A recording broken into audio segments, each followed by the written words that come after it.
We are here today to examine the Older Americans Act, a critically important pillar of our efforts to improve the quality of life for older Americans and their families. In 1965, Congress passed the Older Americans Act, or OAA, to provide basic supports to aging Americans. Since then, Congress has repeatedly updated and strengthened the OAA in a bipartisan manner to fulfill its mission of helping more Americans live independently and age with dignity. OAA programs have been consistently successful, which has led to a gradual expansion of the services it provides. The Act now supports a range of community-based programs that target assistance to those who need it most. Of the many vital OAA programs, one of the most recognized is nutrition assistance, offered through both congregate meal sites and home-delivered programs such as Meals on Wheels. OAA's nutrition assistance programs provide more than 900,000 healthy meals to older Americans each day.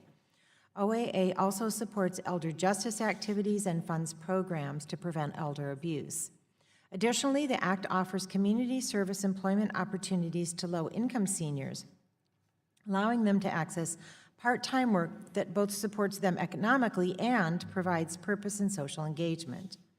OAA also provides family caregivers with much-needed training, respite, and support. And based on my own experience caring for my 90-year-old mother who has Alzheimer's, I can particularly appreciate the importance of the National Family Caregiver Support Program. Collectively, OAA programs serve about 11 million older adults, 3 million of whom regularly look to OAA services for basic needs. Importantly, OAA programs work together to make sure that aging adults retain independence and avoid costly institutionalized care for as long as possible. Despite the success of the Older Americans Act, in recent years our investment has not kept pace with inflation and has not recognized the rising number of older Americans and the challenges they continue to face.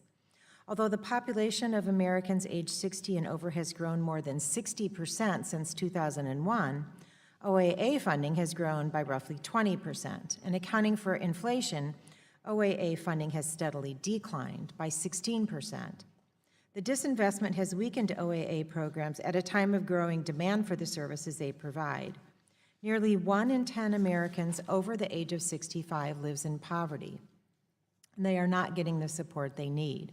A 2015 Government Accountability Office found that 83% of food-insecure, low-income older Americans did not receive any meal services, and 2 in 3 older Americans who struggle with daily activities received limited or no home-based care.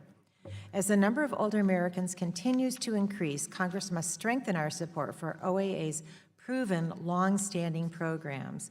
We must recommit to providing basic services and compassionate care to vulnerable members of our communities. Not only is this the right thing to do, but the economics also make sense. OAA allows older Americans to delay or altogether avoid costlier care by promoting healthy behaviors such as chronic disease management and by providing the supportive service that allows seniors to age in place. That is the responsibility and the opportunity facing this committee and the 116th Congress.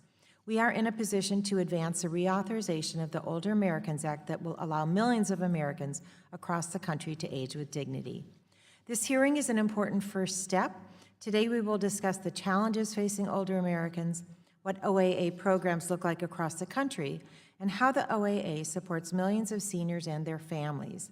Today, we're also continuing the law's tradition of strong bipartisan support.